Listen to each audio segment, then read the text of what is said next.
എന്നെ കുറച്ച് ഞാൻ എനർജി ലോ ആയിരിക്കുമ്പോൾ അങ്ങനെ ഒന്ന് ഒരുങ്ങി പൊട്ടൊക്കെ ഇട്ട് സാരി കൊടുത്ത് നടക്കാൻ എനിക്ക് ഇഷ്ടമാണ്.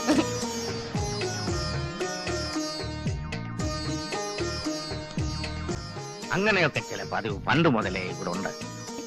പയ്യന്നൂർ ഭാഗത്ത് പല ആളുകളും രാത്രി കണ്ട് പേടിച്ചിട്ടുണ്ട്. സാരിയൊക്കെ കൊടുത്ത് പൊട്ടൊക്കെ തൊട്ട് രാത്രി ഇറങ്ങണം.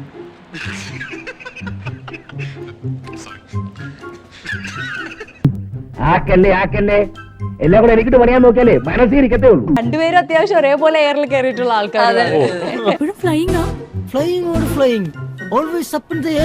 അനശ്വര അടുത്ത് എനിക്ക് ഒന്ന് രണ്ട് കാര്യങ്ങൾ പേഴ്സണലി ചോദിക്കാനുണ്ട്. ജപ്പാൻ ജോലി ഞാൻ സംശയം ചോദിച്ചോട്ടെ? ചോദിച്ചോളൂ. പ്രത്യേക തരം സൈക്കോ ആണ് അനശ്വര രാജൻ എന്ന് എനിക്ക് ഒരു സ്ഥലത്തുനിന്ന് ഒരു റിപ്പോർട്ട് കിട്ടി. തോന്നിട്ടില്ലേ? എനിക്കും തോന്നിയത്. പല സമയത്തും പരസ്പര ബന്ധമില്ലാതെ പിച്ചും പേയും പറയുന്നത് ഭ്രാന്താണെന്ന് പറയുന്നത് ശരിയാണ്. വേണമെങ്കിൽ ഇതിനെ മാനസിക വിഭ്രാന്തി എന്ന് പറയാം. എനിക്ക് അങ്ങനെ ഒരു റിപ്പോർട്ട് ഞാനതല്ലാന്ന് എനിക്ക് തെളിയിക്കണം. സത്യമോള് മനസ്സിലാക്കിയ സ്ഥിതിക്ക് ഇനി എങ്ങനെ തെളിയിക്കും? കല്ലും മട്ടി തപ്പണ്ട, ഞാൻ പറഞ്ഞ പിൻവലിച്ചു. വിഷമം വരുമ്പോ സാരി കൊടുത്ത് പൊട്ടു തൊട്ട് പറമ്പിക്കണം പറഞ്ഞപ്പോ തന്നെ എനിക്ക് അതിനൊരു ക്ലൂ ഉണ്ട്. മാടമ്പള്ളിയിലെ ആ ചിത്രരോഗി ഇയാളുള്ളിൽ ഇപ്പോഴും ഉണ്ടല്ലേ? ഇനി എന്റെ ഭാഗവും കേൾക്കുന്നതിന് മുമ്പ് ആസിഫ് പറ. ആസിഫിന് അങ്ങനെ തോന്നാൻ കാര്യം എന്താ? ഞാനൊരു മണ്ടനാണെന്ന് നിനക്ക് സംശയം തോന്നുന്നുണ്ടോ? മുമ്പ് എനിക്ക് അങ്ങനെ സംശയം ഉണ്ട്, ഇപ്പൊ ഉറപ്പായി. അതെ, എനിക്കങ്ങനെ തോന്നി തുടങ്ങിയാലും തോന്നി അതങ്ങനെ വരൂ, അതങ്ങനെ സംഭവിക്കൂ. ഈ ലോകത്തിന്റെ ഒരു പോക്കേ.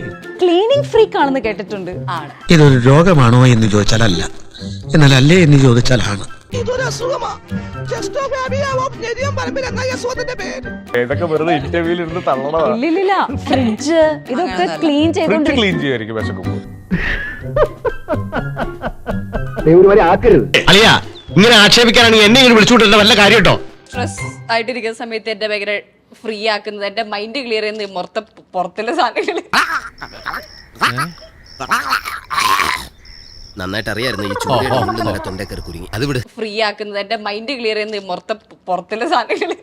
രണ്ട് ബുൾസ് ഞാൻ കൊണ്ടാക്കും. വിഷമം വരുമ്പോ ഞാൻ ചട്ടകെടുത്ത് ചൂടുള്ള പായസത്തിലിട്ട് 2 ഇളക്കിളക്കും. എന്നിട്ട് വിഷമം നിന്നില്ലെങ്കിൽ 2 പപ്പടം അങ്ങോട്ട് കാച്ചു. പൊതുജനങ്ങളുടെ ശ്രദ്ധയ്ക്ക് 2 ദിവസത്തിനകം ഞാൻ കൂടുതൽ ശക്തി ആർജിച്ച് ഇവിടെ തിരിച്ചെത്തുമെന്ന് ഊന്നി പറയുകയാണ്.